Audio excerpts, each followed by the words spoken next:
క్రీస్తులోనికి బాప్తిస్మము పొందిన మీరందరూ క్రీస్తును ధరించుకొని ఉన్నారు అంటున్నాడు.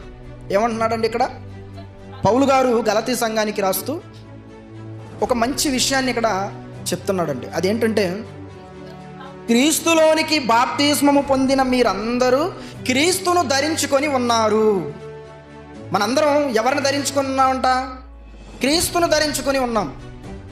క్రీస్తును ధరించుకున్న మనము మరి క్రీస్తులోని లక్షణాలు కలిగి ఉన్నామా?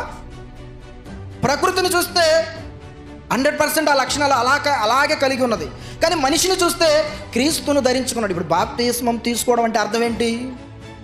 బాప్తిస్మం తీసుకోవడం అంటే అర్థం ఏంటండి?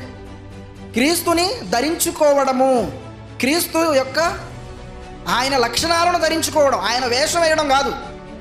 చాలామంది క్రీస్తు వేషం వేస్తున్నారు. వేషం కాదు. వేషం వేస్తే ఏంటి ఉపయోగం చెప్పండి? వేషం వలన ఉపయోగం లేదు.